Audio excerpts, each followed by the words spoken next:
Alright guys, so it's been a hot minute since the last one of my tier list videos, right? In fact, I think it was last year. Whoa, yearly tier lists? No way. So yeah, I like doing this. I like discussing what has changed in the Ultimate meta since the previous list, you know. Even though Ultimate has not been patched for how many years, people are still figuring new things out and just getting better at the game. And it's cool because we get to see just how exactly our perception of some characters changes, or doesn't change. So you guys know the drill at this point. We can go through all the tiers. I'm going to explain why characters are there. I'm not going to really talk about characters if there's not much new to talk about. Like, for example, let's start off with Ganondorf, right? It's Ganondorf. He's the worst character in the game.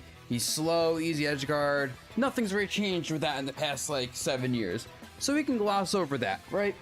Also, you know, each tier is ordered, and the ordering does matter, but, like, if a character's, like, 1 or 2 spots next to each other, like, the difference, in my opinion, which is fact, but anyway, the difference, in my opinion, of their strengths is not that significant. But if a character is at, like, the bottom of a tier, or the right side of a tier, you know, I think they're significantly weaker than the one the way left side of the tier, even if it's the same general power level.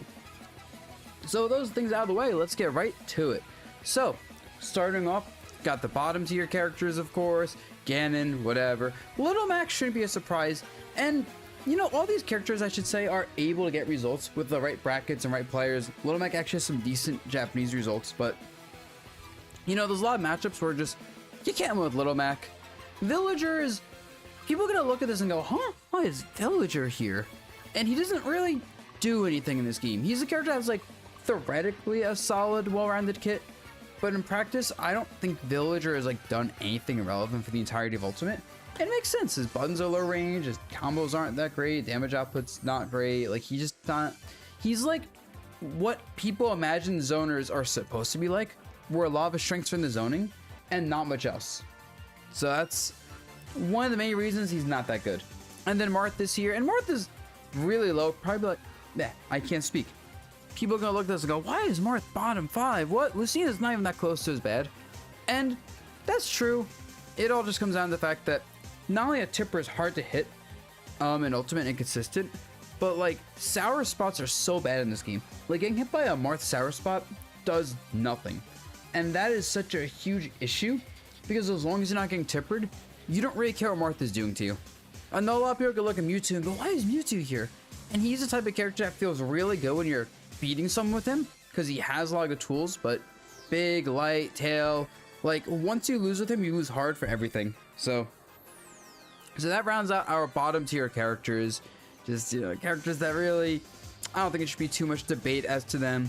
Speaking of not much debate, I feel like the low tier section is also one that, you know, most people can probably agree with. I think people are gonna look at Dedede and be like, Dedede down here. But I couldn't find a character that's worse than him, really. Like, yeah, his ledge trapping's stupid, and he's a big body with big buttons. But, you know, as his game has advanced, it's become increasingly harder for big body characters to perform well. They're really easy to pressure, combo, especially if they're slow, and especially if they're slow and require like setup. Like anyone can see Dedede Gordo coming and play around that, right? And you can see his massive buttons that take forever to start up. And so it's just not really a character that like should hit you much as long as you're aware of what's going on. Ike's kind of in a similar spot. His sword is pretty big, which is nice, but he doesn't really offer you much. He just has big sword with like okay buttons, which in most Smash games, okay buttons means the character's probably decent. But in Ultimate, that just doesn't really do anything, I think, when every character has like, or every decent character has like crazy mechanics, projectiles, combos, whatever. And Ike's just, in there. Belmont's. This character is some really good matchups. Definitely a polarizing character. But I think over time, even like their good matchups have gotten less good. As the character's meta, I feel like the character's meta is really stagnated. Like I haven't seen with pushing this character. I feel like the character has a lot of tricks that the player base has kind of figured out. And just feels like he's been slowly falling behind. Lucario's in a similar boat, where it's like, I haven't really seen anyone push this character. He's not very good. His buttons are kind of bad until his aura, of course. But in a game where people are dying increasingly earlier, aura isn't a good mechanic, at least without like enough stuff as well. Like big shadow, big aura sphere, cool. Big side B, cool. Back here at the cozy absurd percent's cool. He's a scary character, but like he's not a good character. He's just really scary. Zelda, she's just been here the entire game. Like Knight's cool. Lightning kick out, shield's cool, whatever. Same with Link, right? Like just the character's like, oh, he's been here the entire game. Slow, decent buttons. Like he has some good stats, but it's kind of the DDD issue where it's like you can see everything coming a mile away with this character. Ridley, no, like these characters like should all be no surprises, right? Big body. If he hits you, you can die. If he gets hit, he's gonna die. He's a big body with iffy frame data, so he's gonna get hit more than he hits people. I think people could be surprised at Puff, because for a while we were looking at Puff thinking maybe this character's good. Like basically just kind of farming people. The Puff edge guards are crazy. And like for a while it was looking like this character's edge guarding game and combo game was really strong. But between people getting better SDIing things so she can't land rest stuff as easily, recognizing how strong her forward throw is if she gets on some characters, but also like how much she just can't get past decently spaced attacks and projectiles, people have stopped getting like forward thrown. They've stopped just getting hit by these random like Puff openers she shouldn't get because her range is so bad. Even though her airspeed's crazy good, it's like not the hardest thing in the world to play around crazy airspeed unless the character has crazy buttons to go with that. And yeah, just being a lightweight character that really relies on hitting like big combos and kill confirms has made her life really difficult as people learn the matchup more and learn how to play around that stuff. Now, Doc is probably higher than most people expected. I almost put Doc in lower mid tier, I'm not gonna lie. This character's combo game's insane. His buttons are actually quite good. Like they're good frame data, decent range. Pale is actually an amazing projectile. Up air show's pretty good. He is like really strong kill confirms with like down throw down B in the corner. But despite all that, this all requires you to get in range to actually hit people. And just being a slow character with low range, even though the buttons are good, means like he is always working uphill battles versus most characters, but he's exceptionally strong into other like brawler type characters, and that's his one really nice niche. That, and I think big bodies just get absolutely murdered by him. And then rounding out low tier, we got Kirby. This character, you know, great into those brawler type characters, great into big bodies, bad into everything else, especially if you're willing to play really lame and run away left from Kirby and just not interact with this character crouching, which for some characters is very annoying. But yeah, Kirby does surprisingly decent to random stuff like Palutena, but you put a Kirby versus a Game & Watch, and anyway, we don't gotta see that match. Now, lower mid tier, this is where you get a lot of characters that have actually gotten some decent results in the past few years. Nothing too crazy generally, or nothing consistent, but like you see like little inklings of like maybe this character is very good, and then I feel like the character gets shut down for the next half a year until like another good run happens. So yeah, starting this off, we got me, Sorty. This character is just on paper good, some decent buttons. There's like the me Sorty like zero death tech that was figured out like a few months ago that hasn't really turned anything as far as I can tell in bracket, but it's cool to think about. Wii Fit, just eternally like, oh yeah, she has deep breathing, and that's about it. Meta Knight, you know, always been, if you can hit his combos on you, like the zero deaths or whatever, you go crazy. If you can play around the right percents and right openers, though, rough for him. K. Rool, you know, the scrub stomper. This character was initially a lot higher in my first draft of this list, like around top of mid tier. And then I thought about more, and it's like, he's really, really, really good at scrub killing. Like, really good at that. But as people have gotten better and better, you know, he's just such a linear character with so many weaknesses due to being a big body with a bad recovery that, like, I think especially the fact that he dies very easily despite being heavy is such a huge problem. But Crown is really good. His buttons are really scary. He is very heavy. He has armor. Like, he has some really obnoxious traits. Now, we have like 6 characters that are kind of like these like weird zoner characters, and the way I describe all these characters is they're all zoners that do what you think your zoners are supposed to do. They're supposed to zone, and like, you know, there's nuances. Like Lucas has a pretty good combo up close pressure game with like some stuff, especially his tether cancels. You know, Robin has good sword buttons and some crazy stuff. Isabel actually has ridiculous frame data that lets her get some combos going. And I think the Lloyd Rocket mine thing is good. Even Fishmarrow is pretty good. You know, Banjo is pretty heavy and hits pretty hard and has the side B. And then Piranha Plant, you know, Spargo got some good results with the character this year. Character's heavy, hits really hard, is really small relative to his weight. Up smash especially is a super strong kill move. And like dash attack is a good button. But despite having some really cracked out moves, has some really bad moves, like the Nair, Fair and Bear all being, in my opinion, pretty subpar. And then Bowser Jr. rounds this area out. He's actually a character that I think I might still be sleeping on. I think I pushed him up since my last year's tier list. And he's like, he can be really lame, and that's really good in Ultimate. Like just not interacting, but also choosing when you want to interact is always an extremely good thing in Ultimate. So just doing that with not Minecart, his Koopa Cart is really good. His projectiles can be good for setting up, especially if you can like set it up, then Koopa Cart into you, abuses big buttons. And like a lot of these characters, he's a heavyweight character that's kind of small. That also just hits very hard. So it's really scary getting hit by him. He also has good combos. He to me is clearly the best of like this chunk of like these like low tier, or I guess lower mid tier zoners. And yeah, he might go up. And then Chrom. I know people could look at this and go, how is Chrom so low compared to Roy? What? No way. Just recovery. As Ultimate has increasingly gotten more deadly, a character that always risks dying after getting hit once is just not, it's not cutting the bread. Especially in a game where, you know, he doesn't have projectiles or anything. He's just fast with a good sword, which is really nice. But it means you have to interact with people into what they want you to interact with, because most characters have projectiles and stuff. And a lot of characters that don't are like things like Incineroar or Bowser that are just so good up close that even there, Chrom he's struggling. A good Chrom can beat any player because his neutral is so strong, but you just have to be that much better than your opponent neutral consistently. Yeah, I could see him in upper mid tier, but the extreme lack of consistency makes me put him here. Alright, next up we got the upper mid tier section.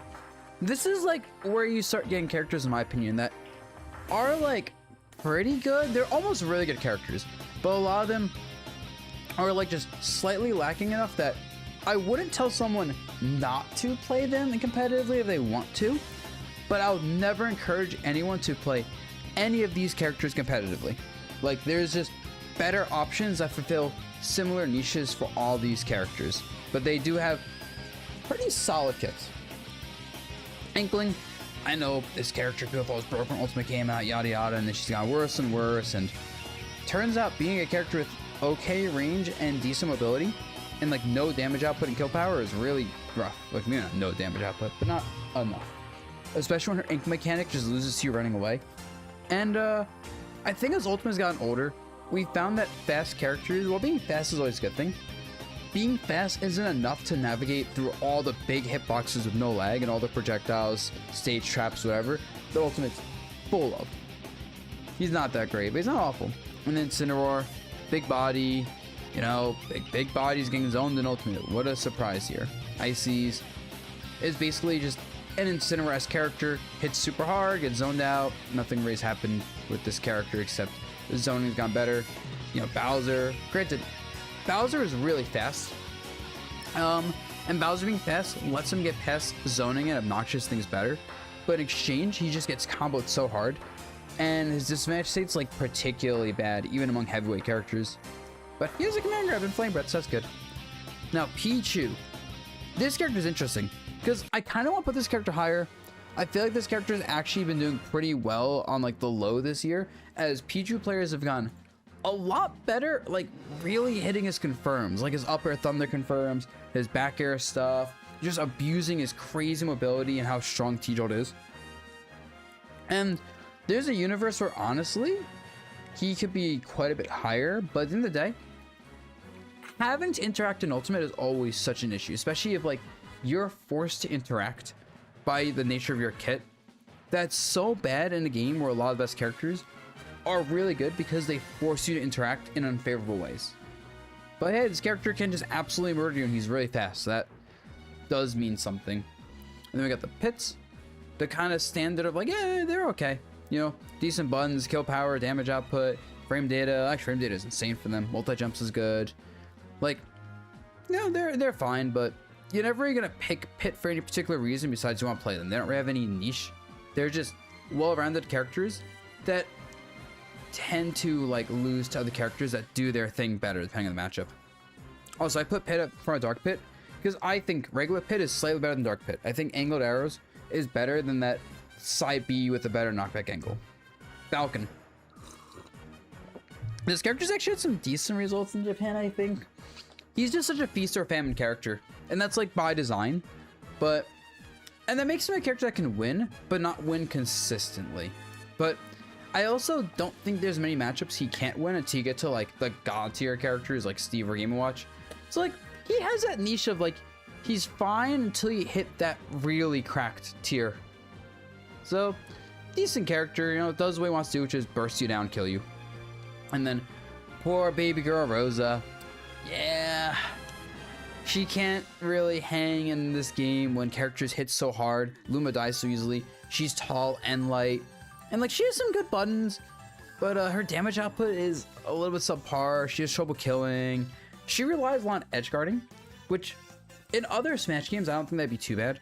But since recoveries and ultimate are generally really overtuned, the fact that like her best way to kill people tends to be edge guarding in a game where recoveries tend to just be so strong means I feel like she is a potentially really strong kit in the wrong game. Like if you put this version of Rosa in Smash 4, I think she'd still stay a top tier despite being completely different than her Smash 4 version. Alright, Ken. He's just a character that he's good at one thing. When he's up close, he kills you. He's very good at that. His combo game, pressure, all this stuff is crazy. But the fact that he only wins on one axis, whatever, is the fact that he has like one win condition, which is just get up close and pray he kills you, has led to him, in my opinion, just seeming worse and worse over time. Granted, I think I should be putting him around here. I don't know. I think I forgot to order him, to be honest. But yeah, he's not but alas. Alright, DK. Remember what I said about Falcon being this like character that can inconsistently just win? DK is like that, but on steroids. Like just bursting out dash attack, really good airspeed, back air is insane, great grab game of course, armored moves, especially up B is really like funny as a catch me off guard move, charge punch. Like he has some awful matchups. This is probably the most polarizing character in this entire tier.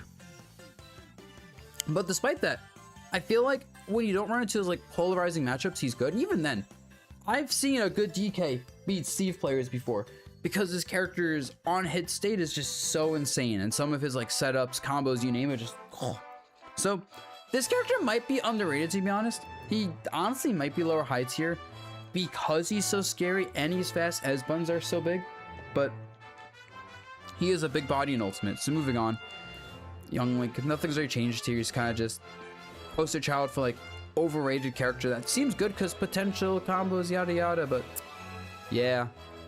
Byleth, kind of the same, not really overrated, but just like, you know, this character's kind of solidly cemented themselves as upper mid tier, I think.